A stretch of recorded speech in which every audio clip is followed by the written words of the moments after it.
What's up, everyone? Welcome back to another review. This time we're taking a look at Godfather Part 2, directed by Francis Ford Coppola, written by Mario Puzo and Francis Ford Coppola.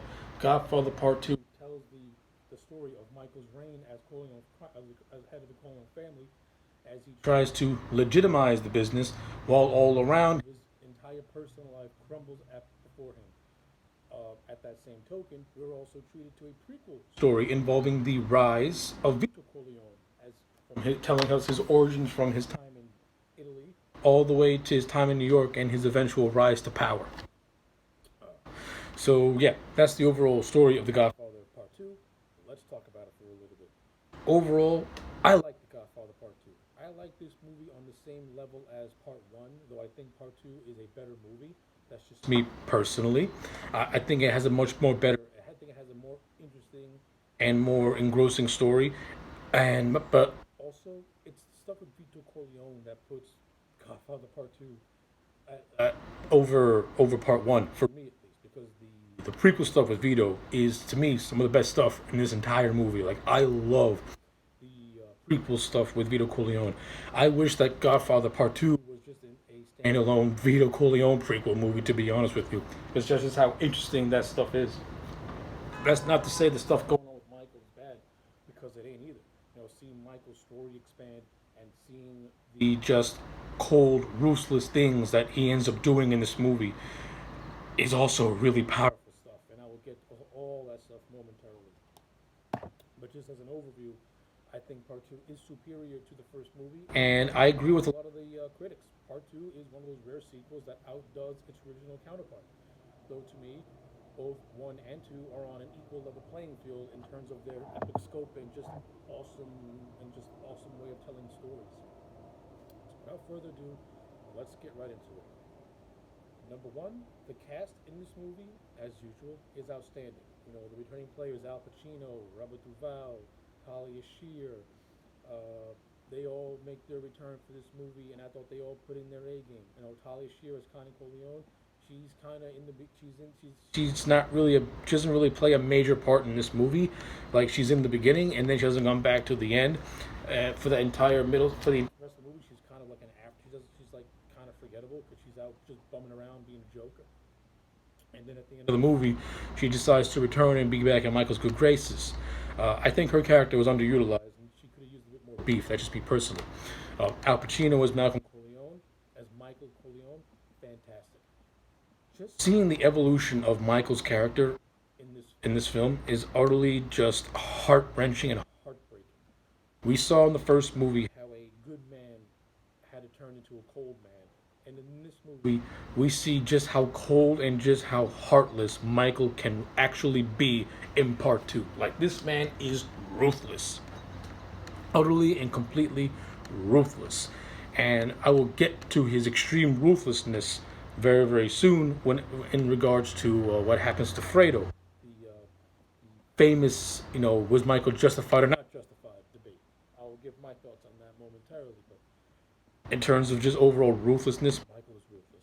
He gets into arguments with Kay. He slaps Kay around when Kay tells Michael about an abortion. And I gave the first movie criticism for not really utilizing Diane Keaton to the best of her abilities. Well, this movie makes up for that with the intense argument scene between Diane Keaton and Al Pacino, which leads to Michael just slapping Kay right across the face after she reveals that she had an abortion with her child. Excellent, powerful stuff. From a performance standpoint, Pacino and Keaton, absolutely outstanding. All throughout this movie, Pacino does a fantastic job. No complaints whatsoever. Lee Strasberg, he appears in this movie as the main antagonist, so to speak, as Hyman Roth. I thought he was good in the movie. Lee Strasberg did an outstanding job. The best scene is where he and Michael are having a conversation about the killing of Mo Green, and Roth reveals that he and Mo Green started together. That's another great and powerful scene, and Lee Strasberg acts the holy hell out of that scene, and out of this whole movie in general. But I do like the earlier scenes with Roth and Michael as they start to develop a little bit of a bond, though Michael can clearly sense that Roth is out to get him. And this is really evident when a hit is orchestrated on Michael that nearly kills him and Kay while on Michael's compound. So Roth, just like Michael, he's also a very, very cunning and untrustworthy person who who will do whatever he can to kind of get things done his way. And like I said, I thought Strasberg put on a great performance. Robert Duvall once again returns as Tom Hagen. As usual, Duvall, as the first movie, Duvall put on a great performance in this movie. I like the character of Tom Hagen. I like how Michael Michael's inner circle is very, very limited, but he has enough faith and trust into Tom as to give him the role of Don in case something were to happen to him. And when we see Tom act as the Don, he does the best. He pretty much he follows Michael's wishes and he protects the family, protects the compound, protects everything. You know, Hagen legitimately is one of those people who always wanted to be viewed as a brother by Michael and by the rest of the family. And we really get to see more of that relationship play out between Duvall and Pacino, who have excellent on-screen chemistry with each other. So yeah, no complaints with that whatsoever. The actors who are in the supporting roles, like the actor who played Pantangeli, I thought he was fine, though he could be a little hard to understand with that raspy voice. He's like, but overall, I thought the Pantangeli character was good. You know, he actually had a couple of funny moments, but he has one of my favorite scenes in this whole movie when he's in a bar and Danny Aleo, who plays one of the hitmen, just walks in and just like Michael Corleone says hello. I mean, it's an ad lib, but it's such a well done ad lib, and kudos to Danny Aleo for doing something like that. And that's actually why Danny Aleo, in the most minor role that he is in this movie, will always be remembered because he's a smart actor. Like you can have 30 seconds of screen time or a minute of screen time. You have to make that work. You have to make that work to your advantage so that you can be remembered. And since Danny Aleo was such a pro during his time, he was like, you know what? I have 30 seconds to a minute of screen time. Let me ad-lib something that I think is going to get over. And guess what? It got over. I know I'm going on about Danny Aleo in like a 30-second scene, but I don't know. There's something about this scene that I just like it. It just makes me laugh every time I see it because it's unintentionally hilarious. And not because the scene is bad, it's because the delivery is hilarious. I like all that stuff. It's great. Uh, I gotta talk about John Cazale. I'm saving the two for last, and I'm gonna get to them right now. First, I gotta talk about John Cazale as Fredo Corleone. John Cazale played Fredo in the last movie, and he was good in the role. I mean, Fredo didn't really have a whole lot to do in that first movie, but in this movie, Fredo is very important to this movie, and he's also really important in Michael Corleone's evolution to ruthless man. And some may say that what he does to Fredo is him crossing the line. But before I get into that, John Cazale as Fredo in this movie is the most underrated and overlooked performance, I think, in Part 2. I think everyone gives Pacino and De Niro all the praise, rightfully so. But Cazale as Fredo in Part 2 was outstanding. He gives an absolutely outstanding performance, and I am shocked that he does not get enough recognition for his portrayal as Fredo, especially in Godfather Part 2. The chemistry he has with Michael, with Al Pacino in this movie, is absolutely fantastic. The scenes between Michael and Fredo are both heartwarming in some areas, and just heartbreaking and heart-wrenching and just utterly disturbing in a lot of areas. Especially when it's revealed that it was Fredo who sold out Michael to Hyman Roth and Johnny Ola in the assassination attempt. And what I admire, what I like about it is that Fredo didn't do it because he wanted Michael killed. He did it because he's jealous. You know, Fredo is the older brother, yet he constantly gets stepped on, and Michael handed everything. You know, wasn't out to have Michael get killed. It just happened to be that way because Hyman Roth played into Fredo's gullibility and played into damn, what's that word I'm looking for? Fredo. What, you know what I mean? He played into Fredo's, you know, gullibility, and he pretty much used Fredo as a pawn to get to Michael. And like I said, Cazale's performance is absolutely heart-wrenching. The scene where Fredo and Michael have a conversation, and where Michael pretty much renounces Fredo as his family, is such a heartbreaking scene. And the scene where Fredo thinks that Michael has forgiven him, it is so touching, It's so heart-wrenching, but you can tell by Michael's eyes that he's already made up his mind as to what he wants to do with Fredo.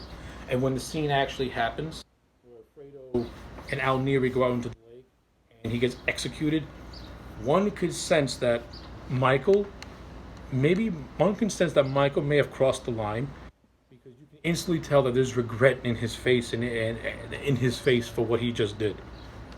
Such a powerful and just awesome stuff between Cazale and Al Pacino. I love John Cazale in this movie. He deserves more recognition for his performance as Fredo in Godfather Part 2. Outstanding stuff. And the whole storyline between Fredo and Michael is the strongest part, to me, of the whole movie in terms of from a personal standpoint. I mean, the whole thing with Michael having to battle the Senate and trying to con his way into not thinking that he's part of illegal crime. That's good stuff too, and there's a lot of good scenes to that, especially with him and his congressman. But when the stuff concerns Michael and Fredo, it's 10 times better, just 10 times better. All right, now I covered my most underrated part of the movie. Now it's time for my favorite part of the movie, which is Robert De Niro portraying the role as Vito Corleone and the origins of Vito Corleone. I love the prequel sections of this movie. I think they're absolutely fascinating. Seeing just how Vito evolved from this little child who pretty much witnessed the deaths of every single one of his family members by the Italian mob. His father is killed by an Italian. His father was killed because he insulted the Don. His mother and his older brother are killed because his older brother wished vengeance, and his mother pretty much died trying to ensure that Vito can live. Outstanding stuff. And then Vito going to New York as a child, him not knowing a lick of English, and his name being mistaken from Andolini to Corleone, and then his entire upbringing. Fantastic. Beautiful.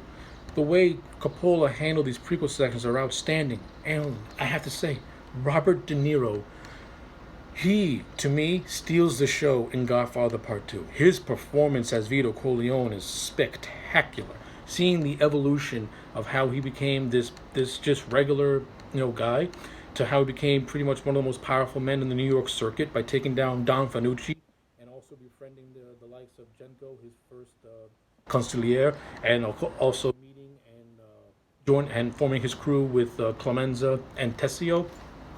Seeing these younger versions of these characters and the actors like John Apria, Bruno Kirby, and John Sylvia, the four of them have really great chemistry with one another, and it doesn't really bother me that all their scenes are mostly done in Sicilian/Italian with barely little English, because it works. The chemistry works. De Niro is outstanding, and the three other actors who work with him, the chemistry is fantastic. Seeing the younger versions of these characters and seeing their rise to power was just interesting and very, very fascinating.